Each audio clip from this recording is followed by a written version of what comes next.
ঘুম যদি মৌত না হইতো তাহলে ঘুমের থেকে উঠার দোয়া এটা হইতো না কোনোদিন। আলহামদুলিল্লাহিল্লাযী আহিয়ানা, প্রশংসা ওই আল্লাহর যিনি আমি মারা যাওয়ার পরে আমাকে পুনর্জীবন দিলেন, পুনর্জীবিত করলেন। প্রশংসা ওই আল্লাহ। বাদামা আমাতানা, আমি কমপ্লিট হয়ে গেছিলাম, মৌত আমার হয়ে গেছিল, তুমি আমাকে আবার ফেরত দিছ, তাহলে ঘুমের থেকে উঠার দোয়া এটা কোনোদিন হতো না। আমার জাতি যদি এতটুক করত, কসম খোদার, আমি হাদিস দিতেছি, ফাইন তাবু ফানা হাবিবু, আল্লাহ বলতেছে তুই হাত উঠাইতে দেরি, আমি তোকে বন্ধু বানাইতে দেরি করি না, আমি বন্ধু হইতেও দেরি করি না, আমি রাজি হয়ে যাই, রাজি। এতটুক যদি করতো, একজনও তো এখানে নাই, জানি না মা বোনদের ভিতরে পাওয়া যাবে কিনা, যে ঘুমের সময় প্রত্যেক ব্যক্তি শুধু হাত দুটা উঠায় বলে আল্লাহ তওবা করে ঘুমাইতে চললাম। এতটুক যদি করতো, এতটুক, আল্লাহ তো এতটুকুই বলে ওয়াইন তাবু আনা হাবিবুহুম, আহলু যিকরি আহলু মাজালিসি আহলু শুকরি আহলু জিয়াদাতি আহলু তাআতি আহলু কিরামাতি আহলু মাহসিয়াতি লা আকনুতুহুম মির রাহমাতি ফাইন তাবু ফাআনা হাবিবুহুম। তওবা করতে দেরি, আমি বন্ধু বানাইতে দেরি, আমি বন্ধু বানায় আনি।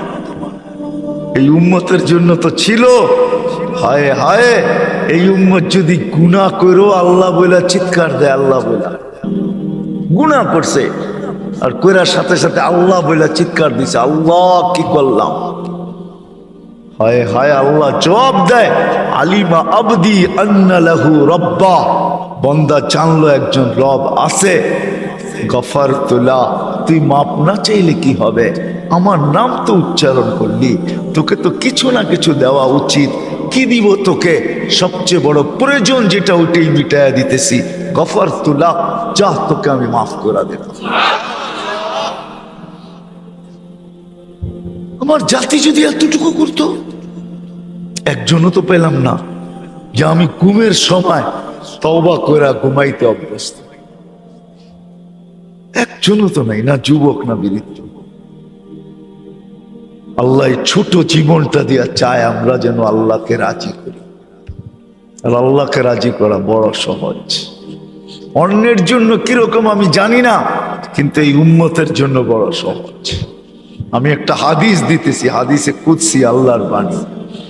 এই উম্মত যখন ভাবে আর নিজেকে ভাবতে থাকে যে আমি বুঝি জাহান্নামী হয়ে গেলাম, আমার মনে হয় জান্নাত পাওয়া যাবে না, জাহান্নামই মনে হয় আমার ঠিকানা, এই ভাবনা ভাবতে দেরি, আল্লাহ চিৎকার দিতে দেরি করেন না, ফালাম্মা তায়াক্কানতা বিল বাওয়ার ওয়া যানানতা আন্নাকা মিন আহলিন নার মানাহতু ইলাইকা রিদওয়ানি ওয়াল্লাইতু ইলাইকা গুফরানি কুলতু লাকা লা তাহজান গফারতু লাকা যুনুবা ওয়াল আওসার ওয়া লিআজলিকা সাম্মাইতু নাফসি আল আজিজুল গফফার। ও বান্দা, চিন্তায় তুই মাথা ধরে বসা ফেললি আর নিজেকে জাহান্নামী ভাবতে শুরু করলি, আমি আমার রেজার চাদর দিয়ে তোকে ডাকতে দেরি করি নাই, মাগফিরাতে ডুবাইতে দেরি করি নাই, ছুটা আইসা পিঠে হাত বুলাইতে থাকেন আর বলতে থাকেন চিন্তার কোনো কারণ নাই, সব গুনাহ মাফ করে দিলাম, তোর জন্যই তো আমি আজিজুল গফফার। আমার জাতি যদি এতটুকু করত, উদ্দেশ্য তো আল্লাহকে রাজি করা, এই ছোট জীবনটার বিনিময় আর কিচ্ছু না। আল্লাহ রাজি হওয়া বড় সহজ। রাজি যদি না হবে, চলেন আমি হাদিস দেই, ওলামা আমার সাথে একমত হবে, আসসালা ইলা সালাতি কাফারা, এক নামাজের থেকে আরেক নামাজে পা দিতে দেরি, মধ্যবর্তী গুনাহ মাপ চাওয়া ছাড়া মাপ করতে দেরি হন না, করেন না। আল জুমাতু ইলাল জুমা, এক জুমার থেকে আরেক জুমায় মসজিদে পা দিতে দেরি, এক সপ্তাহের গুনাহ মাফ করতে দেরি করেন না। আর রমাদান হইলা রমাদান, এক রমজান থেকে আরেক রমজানের চাঁদ দেখা মসজিদে পা দিতে দেরি, এক বৎসরের গুনাহ মাফ করতে দেরি করেন না। আল্লাহ আমাদের থেকে চান যে আমরা যেন আল্লাহকে রাজি করি। কিন্তু প্রশ্ন আমিও উঠায় দিলাম, আপনাদের মাথায়ও আসবে, রাজি কিভাবে করব? এই জন্যই তো আল্লাহ রসুল সাল্লাল্লাহু আলাইহি ওয়াসাল্লাম প্রত্যেক মানুষের জন্য ভিন্ন ভিন্ন ভাবে আদর্শ হয়ে আসছেন। নারীর জন্য আলাদা আদর্শ, যুবকের জন্য আলাদা আদর্শ, গরিবের জন্য আলাদা আদর্শ, প্রত্যেকের জন্য আদর্শ হয়ে আসছেন। আর প্রত্যেককে দেখাইছেন আল্লাহ কিভাবে রাজি করবে, আল্লাহকে কিভাবে রাজি করবে, আল্লাহ কিভাবে রাজি হবে। সবাইকে দেখাইছেন, রাস্তা দেখাইছেন যে আল্লাহ কিভাবে রাজি হবে। আর আল্লাহ যখন রাজি হয় না, ও মেরে দোস্ত সত্য, আজকে আমাদের কাছে সব আছে, সব আছে। যদিও নামটা চেঞ্জ হয় নাই, বালুর চর বলবে, মানুষ ভাববে এখানে খালি বালু আর বালু, মানুষ হবে না এখানে, ঠিক না?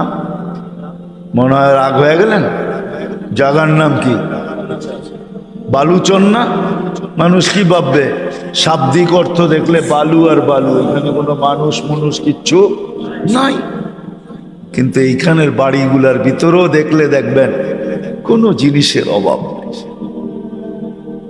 এমনও বাড়ি আছে বড় বড় শোরুম পর্যন্ত, ওকে দেখলে লজ্জা পাবে, বলবে এত মাল তো আমার কাছেও নেই। রাগ হয়ে গেলেন? হ্যাঁ হ্যাঁ, সব আছে, সব আছে, কিন্তু আল্লাহকে রাজি করতে পারি না বিদায় আমাদের কারো জীবনে সুখ নাই, শান্তি নাই, সুখ নাই। যার আছে সেও সুখী না, যার ঘরে নাই সেও সুখী না। যার ঘরে কিছু নাই সে তো সুখী না বুঝে আসে, সে পাওয়ার জন্য সুখী না, পাওয়ার জন্য ছুটতেছে। যার ঘরে আছে সেও সুখী না। কেউ আমাদের সমাজে সুখী না। কারণ কি জানেন? না কোনো ব্যক্তি সুখী, না কোনো সম্পর্ক সুখী, না কোনো ঘর সুখী, না কোনো ফ্যামিলি সুখী, না কোনো পরিবার সুখী। আমরা কেউ সুখী না। কারণ কি? কেন সুখী না? কোনো ব্যক্তিও সুখী না। কেউ বলতে পারবে না আই এম হ্যাপি, আমি সুখী। হ্যাঁ, হ্যাপি শুধু কেকে লেখা আছে, কেক হ্যাপি আমি মানি, কেকে লেখা আছে হ্যাপি, ঠিক না? কেকটাই শুধু হ্যাপি। আমরা হ্যাপি না, আমরা সুখী না। কোনো ব্যক্তি সুখী না, কোনো সম্পর্ক সুখী না। বলুক এখানের কোনো যুবক হাত উঠায়া যে আমি মা বাবা নিয়ে সুখী, সত্য করে বলুক। সেও ভাবে আমার মা বাবা যদি এরা না হইয়া অমুক অমুক হইতো বড় ভালো হইতো। সে তার মা বাবা নিয়ে সুখী না। আমরা কোনো সম্পর্ক নিয়ে সুখী না। কেন? অথচ সাহাবায়ে কেরাম তো এক কাপড়ে সুখী ছিলেন। মাসের পর মাস চুলা জ্বলে নাই, তারপরে সুখী। মাসের পর মাস চুলা জ্বলে নাই, তারপরে সুখী।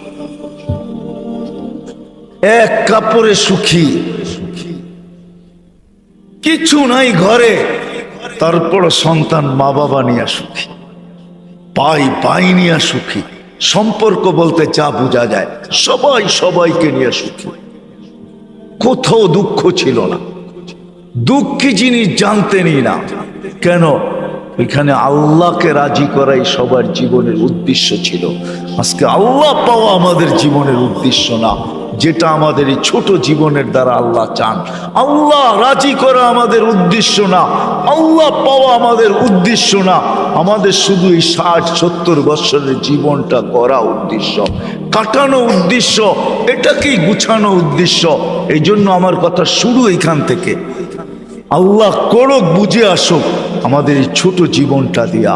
আল্লাহ আমাদের কাছ থেকে চান আমরা যেন আল্লাহকে রাজি করি। গরিব যেন দারিদ্রতার ভিতরে রাজি করেন, নারী যেন নারীত্বের ভিতরে, পুরুষ যেমন পুরুষত্বের ভিতরে, যুবক যেন যৌবনের ভিতরে। চলেন একটা একটা করে দেখি আল্লাহ কি দিবে।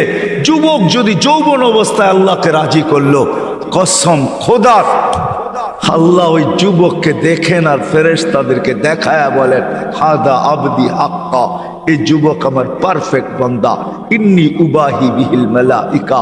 ও যুবক, ও ফেরেশতা, তোমাদের উপর আমি এই যুবককে নিয়ে গর্ব করি, গৌরব করি। কি দিবেন এই যুবককে আপনি? কি দিবেন? শুধু এইখানেই শেষ না। আল্লাহ বলে, যুবক, তোর জন্য আরশের নিচের ছায়া অপেক্ষা করতেছে। সাবআতু ইয়াযিল্লুহুমুল্লাহু তাহতা যিল্লি, তোর জন্য জান্নাত অপেক্ষা করতেছে। তুই যুবক, যৌবন দিয়েই তোকে জান্নাতে দিব, সব আশা ওইখানে পুরাবো। হায় হায় মেরে দোস্ত, সত্য এটাই। সাহাবায়ে কেরামও আমাদের চেয়ে বুদ্ধিমান কম ছিলেন না। আমরা ভাবি ওনারা বোকা ছিলেন, আমরা বুদ্ধিমান, ঠিক না? না না না না, ওনারাই বুদ্ধিমান ছিলেন, আমরাই বোকা। ওনারা অসাধারণ বিদ্যা। আপনাদেরকে দুই চারটা আমি দেখাই। যারা মেঘকে ডাইকা বৃষ্টি বর্ষণ করাইতে পারতেন, তারা কি দুনিয়াটাকে উন্নতি করতে পারতেন না? আপনার বিবেক কি বলে? হ্যাঁ, আপনি বিবেক থেকে বলতেছেন তো? যারা